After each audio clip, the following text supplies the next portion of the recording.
Hello everyone. Today we will discuss a new topic in environmental studies and environment law.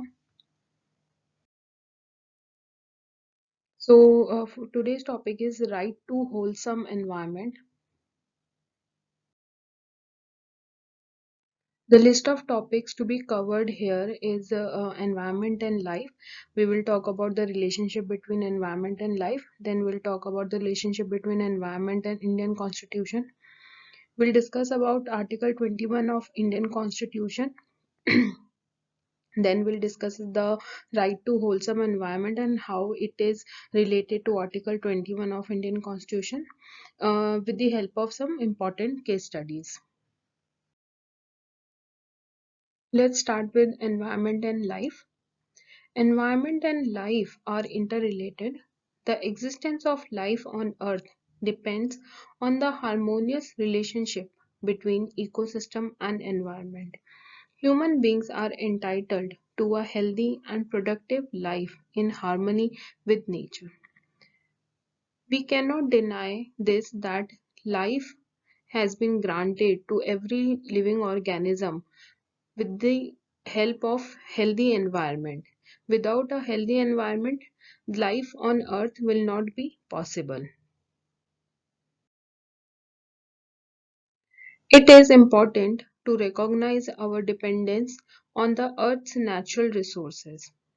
Earth's natural resources such as air, water, and land are fundamental to all life forms. They are much more than money and economic infrastructure.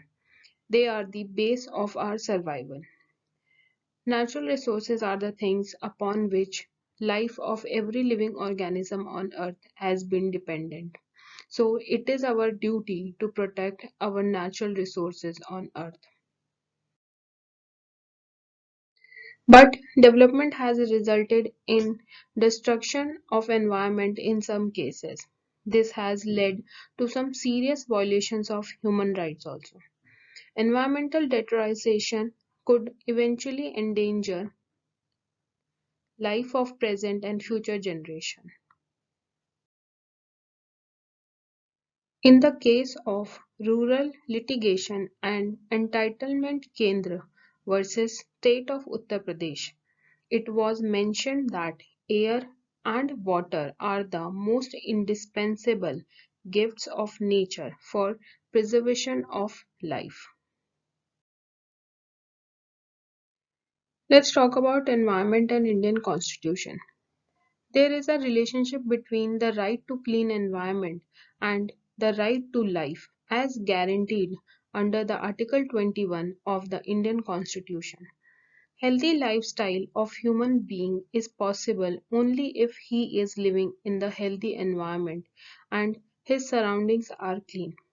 We can say a healthy lifestyle is not possible if the environment and the surroundings of human beings or any other living organism is not healthy and clean.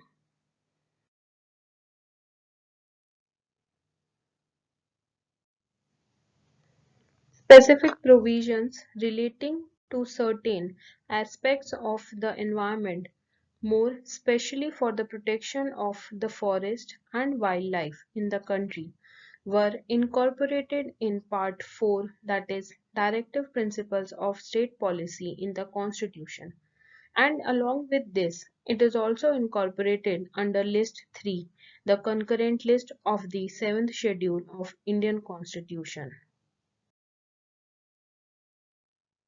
As a result, the Constitution has now the following provisions specifically relating to environment protection and natural conservation. Part 4, Directive Principles of State Policy, specifically Article 48A, which talks about protection and environment and safeguarding of forest and wildlife. The state shall endeavour to protect and improve the environment and to safeguard the forest and wildlife of the country. As per Directive Principles of State Policy provided under Article 48A, it is the duty of the state to protect and improve the environment and also to safeguard the forest and wildlife of the country. Part 4A, which talks about fundamental duties, it contains only a single article, which is Article 51A. It says that it shall be the duty of every citizen of India. Specifically, Clause G talks about to protect and improve the natural environment, including forest, lakes, rivers, and wildlife, and to have compassion for living creatures. Seventh Schedule, Article 246, List 3, Concurrent List, Item number 17, talks about prevention of cruelty to animals. And item number 17A talks about forest. Item number 17B talks about protection of wildlife, animals, and birds. Article 21 of Indian Constitution. Article 21 and right to pollution free environment.